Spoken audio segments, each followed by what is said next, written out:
Hello, welcome to Tanya's Stable. I'm glad to see you. We are going to be working today on baking powder biscuits. I'm making a double batch. My dad needed a bigger pot to make some stew in, so I'm going to throw some biscuits into that pot when I take it over there, and he can have them with his stew. This recipe comes from my paternal grandmother, Grandma Lois. She grew up in the dirty 30s when the Great Depression was at its worst. She was frugal, like her parents. So this recipe is a basic Depression style recipe. Most likely it was handed down from her mother, and also the recipe I used in my bakeries. Grandma Lois was one of 12 children. The age of 9, her job was to bake bread every day to feed her family and the workers who helped Grandpa Victor on the farm. She had a lot of responsibility and became a wonderful baker. She also became a nutritionalist who worked in the school system. Maybe that's where me and my dad got our desire for baking and cooking. The original recipe has few instructions because it was handed down to those who already had a good knowledge of baking, so I will update the directions. Let's get started. The picture shows butter and shortening. These both are good options. I enjoy a buttery biscuit. I flip back and forth depending on what is handy and what we're eating them with. So we're going to preheat our oven. You guessed it, it's 450 degrees Fahrenheit. At this point, I'd like to talk a little bit about convection versus standard ovens. A convection oven is an oven which has a fan inside the oven. It's usually on the back wall. Convection ovens have heat distributed more evenly because of that fan circulating that heat. Convection cooks faster than a standard oven. Newer convection ovens will automatically lower temperatures by 25 degrees Fahrenheit.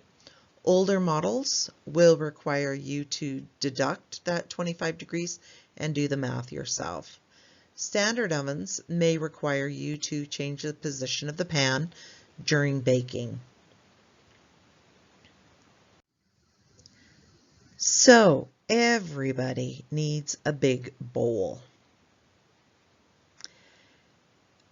Every kitchen needs a large, shallow bowl.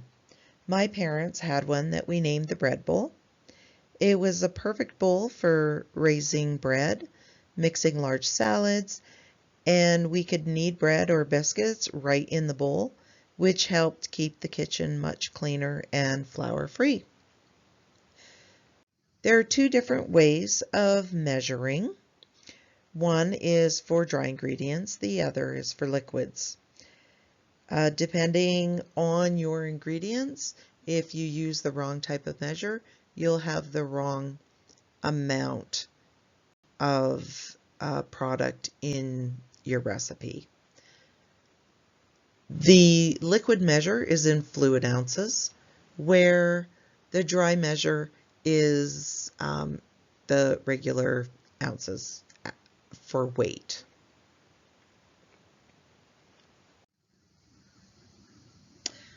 How to measure flour. When you scoop flour out of the container, the flour compacts due to the pressure exerted against the cup. When measuring this way, it's not uncommon to actually have more flour in each cup than what you would like. Each cup you fill could have up to a quarter cup more flour than a properly measured cup. Improper measuring can cause a dry result due to the excess flour. The proper way of measuring is shown on the screen. Using 1 cup to fill another puts air back into the flour. Then you use the back of a knife, the flat edge, and create a smooth top to make an exact measure.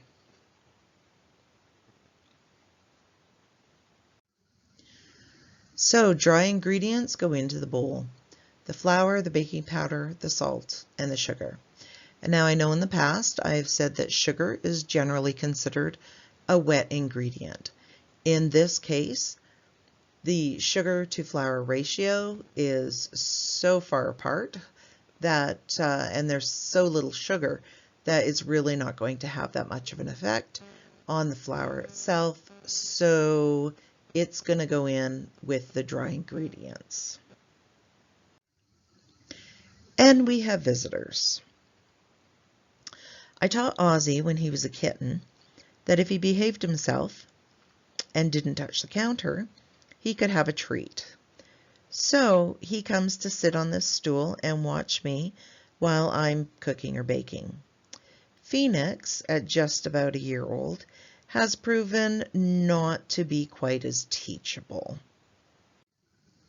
So we're going to add the flour and say goodbye to our fluffy friends. This time I chose to use shortening in my recipe.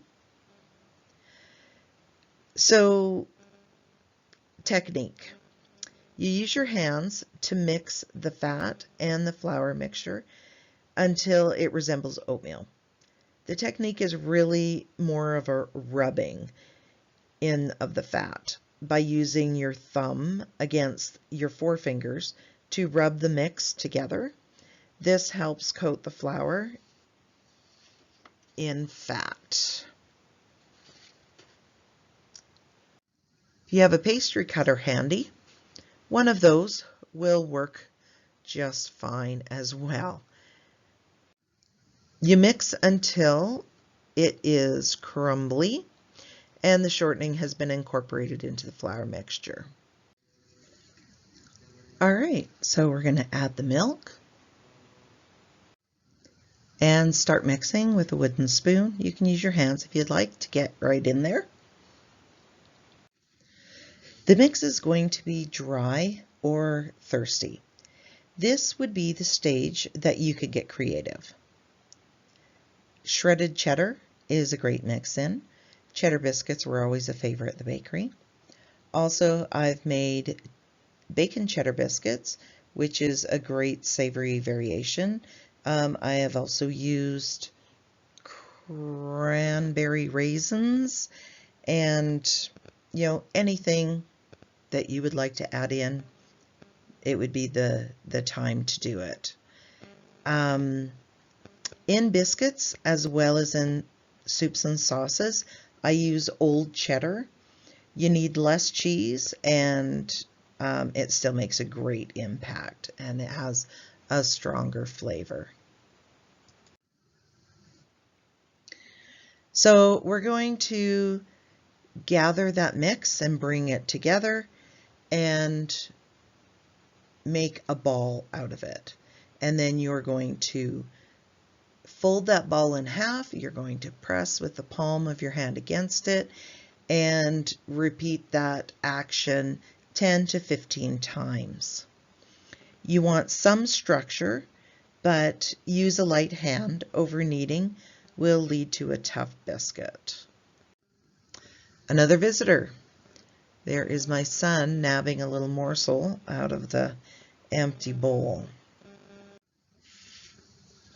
So you're going to pat the dough down into a circle on a non-stick or lightly floured surface. Leave the dough about an inch thick. Cut the biscuit with a cookie cutter, or in a pinch, an inverted glass will do just fine. Place the parchment on a baking sheet and start cutting out your biscuits. Place them on the parchment-lined sheet. Parchment is our friend. Parchment helps foods not stick. It also gives a little protection from burning the bottom of the biscuit. Timers are also our friend.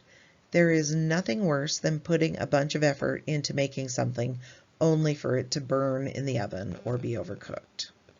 I always use a timer, even after years of experience. I can usually smell whatever is baking and know when it is done. I smell the air, walk back into the kitchen when the timer on the oven has under a minute left. Then I say to myself, self, and I know who it is because I know the sound of my own voice. And I say, well, Miss Tanya, look at you go. I like to keep things positive in the kitchen. But even I can get sidetracked and forget the cookies in the oven. It's usually the last batch to go in. Not sure why, but that seems to be the one I overcook. All right, we're putting the biscuits on the pan. Now use up all the dough. Waste not, want not. Gather up the remaining dough, gently knead it into a ball, flatten the ball and cut some more. The last bit I roll into a tiny biscuit, and that will be my reward. So at this point, we have a few options. You can bake the biscuits just as they are, or you can brush the tops with melted butter. You can brush them with milk, cream, or egg. The egg will give a little color to the top, as well as make a delightfully shiny top, and shiny baked goods are always lovely to look at. So we're going to bake for 10 to 12 minutes or until the biscuits are golden.